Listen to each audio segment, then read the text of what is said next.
साहब, thank you so much for joining us. Unprecedented है ये सब कुछ, कुछ आपको समझ आ रही है कि ये हो रहा क्या है? 8 गिरफ्तारियां तकरीबन हो चुकी हैं और एक्सपेक्ट ये किया जा रहा है कि मजीद गिरफ्तारियां भी होंगी।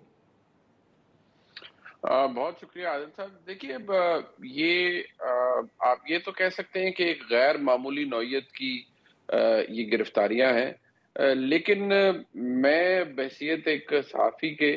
इन्हें अनएक्सपेक्टेड इसलिए नहीं कहूँगा क्योंकि जो आपके farmer DJI general Faiz Hamid साहब हैं,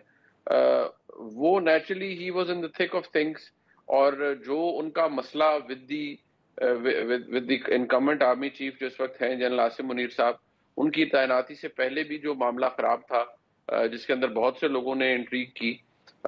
उस वक्त से उनका एक अमल दखल मौजूद है। मसला ये है कि जनरल फैज हमीद साहब जब उस अब मैं ये कह सकता हूँ कि उस रन में से बाहर हो गए, और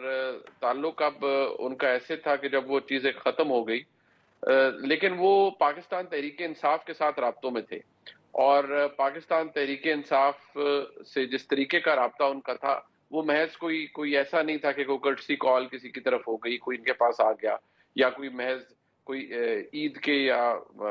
कोई बर्थडे के मैसेजेस एक्सचेंज हो रहे थे। ऐसा कुछ नहीं है। बेसिकली ये मामला ऐसे ही था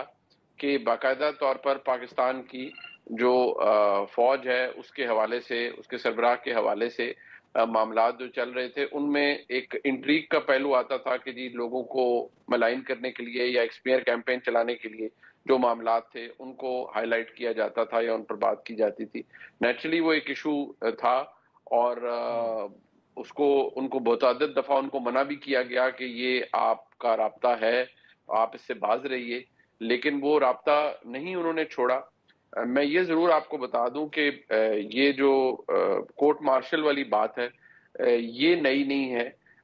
एक बहुत ही ताकतवर शख्स ने जनरल आसिम मुनीर साहब की अपॉइंटमेंट से कबल एक मीटिंग में ये बात जरूर कही थी कि जिस हद तक जनरल फैज हमीद साहब आगे जा चुके हैं, अगर मामलात संभले ना तो इस बात को रूल आउट नहीं किया जा सकता कि उनका किसी स्टेज पर कोर्ट मार्शल हो जाए। 4 दिसंबर 2022 को मैंने ये स्टोरी द न्यूज़ के अंदर लिखी थी, और एग्जैक्टली मैंने यही लिखा था कि एक 3 स्टार की कोर्ट मार्शल का जिक्र किया गया था कि ये लाइकलीहुड है कि ये हो जाएगा। अब उसके अंदर बहुत सा वक्त गुजरा है, बट अगर आप उन चीजों को हाइंडसाइट से देखें तो अब it all rather it is beginning to make sense कि क्या था और आज क्या हालात हैं। मैं आपको ये भी बहुत वसूख के साथ कह सकता हूं कि जो अभी डिटेल्स आहिस्ता आहिस्ता आ रही हैं कि जी 8 लोगों को पकड़ा गया है, 3 के नाम सामने आ जाएं, ये शायद डबल फिगर में बड़े आसानी से चला जाएगा मामला। और एज वी स्पीक बहुत से लोग तो शायद अंडर सर्वेलेंस भी हैं, शायद कुछ लोग ऑलरेडी तहवील में हैं लेकिन उनके बारे में भी इतला नहीं दी जा रही, लेकिन I think in the days ahead आपको बहुत सी चीजें पता लगेगी।